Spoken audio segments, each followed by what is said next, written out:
সকালবেলাতে এরকম একটা খবর পাবো আমি তো ভাবতেই পারছি না।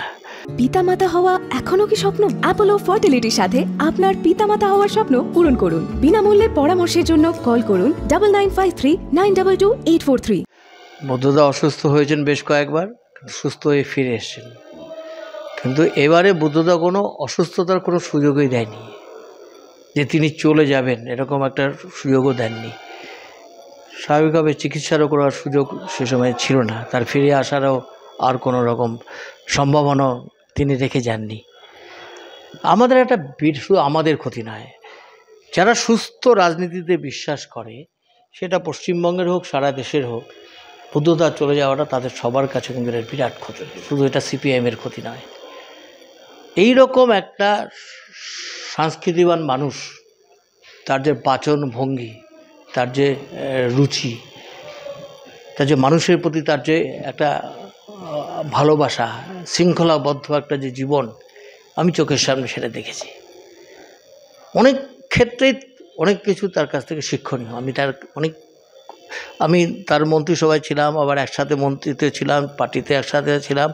1968 সালের প্রথম তাকে আমি দেখি, তখন আমি ছাত্র করতাম, এসএফআই করতাম। ডিওয়াইএফের রাজ্য সম্মেলন হবে কলকাতা ত্যাগরাজ হলে, সম্পাদক হবেন বুদ্ধদেব ভট্টাচার্য। তখন তাকে আমরা প্রথম। শিলিগুড়িকে কতটা গুরুত্ব দিতেন? প্রচণ্ড। শিলিগুড়ি, দার্জিলিং জেলা, উত্তরবঙ্গের যে সমস্যা, সমস্ত কিছুর সাথে বুদ্ধদা অঙ্গাঙ্গিভাবে যুক্ত ছিলেন। বুদ্ধদা বুদ্ধদা দার্জিলিং জেলার ইনচার্জ ছিলেন, আমাদের পার্টির ইনচার্জ ছিলেন। দার্জিলিংয়ের সমস্যা, নকশালপন্থীর সমস্যা, কামতাপুরীর সমস্যা, চা বাগানের সমস্যা, এখানকার যুব আন্দোলন, এই সমস্ত ক্ষেত্রে বুদ্ধদা অঙ্গাঙ্গিভাবে যুক্ত ছিলেন। কিন্তু পাহাড়ের রাজনীতি যেন গোর্খাল্যান্ড মুভমেন্ট শুরু হলো, যে সেখান থেকে পিছিয়ে আসা, তারপরে এ ঘটলো, এইটা নিয়ে কোনোদিন শুনেছেন যে ওই সিদ্ধান্ত ভুল ছিল বা ঠিক হয়নি? না না না, এসব কোনো সিদ্ধান্ত ভুল বলে, যেরকম পরিস্থিতি সে পরিস্থিতির অনুযায়ী তিনি সিদ্ধান্ত নিয়েছেন, এবং এই সিদ্ধান্তের ভুলের কোনো প্রশ্ন নেই। এবং আমি ওনার শুধু কাজ করেছি ওনার সাথে একসাথে না, আর আমাদের সঙ্গে একটা সত্যি একটা ব্যক্তিগত বা পারিবারিক একটা সম্পর্ক ছিল। উনি যখন আসতেন শিলিগুড়িতে, তখন আমাদের বাড়িতেই তখন উঠতেন। উত্তরবঙ্গের দুটো জিনিসকে বারবার করে বলতেন আমাকে। প্রত্যেক বছরই আমার একটা কাজ ছিল যে শিলিগুড়ি থেকে আমাকে বলতেন লেবু নিয়ে আসবার সময়, কমলা লেবু। আচ্ছা, এই কমলা লেবু আমি নিয়ে যেতাম, কিন্তু এই বছরই আমি কমলা লেবু নিয়ে যেতে পারিনি। আচ্ছা। আরেকটা হচ্ছে বরলি মাছ, তিস্তার বরলি মাছ, এই দুটো উনি খুব পছন্দ। আর চা হচ্ছে লাল চা, আরেকটা হচ্ছে এই যে কফি হচ্ছে মানে ব্ল্যাক কফি। এইটাই হচ্ছে ওনার। না চা না, আমি চা এখান থেকে কোনো নিয়ে যেতেন না, কখনো না। না না না না, চা কফি খেতেন, খেতেন, কিন্তু উনি বলতেন তুমি আসবার সময় লেবু নিয়ে আসবে। আমি 1 বছর আগে ওনার বাড়িতে গেছিলাম, তখনও আমাকে এই কথা বলে নিয়ে গেছিলেন। এখানে যখন আসতেন তখন কি খেতে ভালোবাসতেন? না সেরকম কোনো কিছু না। আমাকে একদিন আমি যে ঘরে থাকতাম তার পাশের ঘরে উনি তখন থাকতেন। তারপর যখন মুখ্যমন্ত্রী হলেন তখন উনি সার্কিট হাউসে থাকতেন। তো একদিন এসে রত্নাকে, আমার স্ত্রীকে বললো, রত্না তুমি আমার জন্য না একটু এই যে পাতলা পাতলা করে খিচুড়ি করে দিও তো। আরেকবার একটা কথা বলেছিলেন, সেটা হচ্ছে একটা পরোটা, একটা এরকম পরোটা থাকে না, এরকম বড় বড়, এরকম বললেন, আবার নির্দেশ দিয়ে দিলেন ওরকম করে পরোটা আমাকে পাঠিয়ে দিও। তো এরকম কখনো কখনো উনি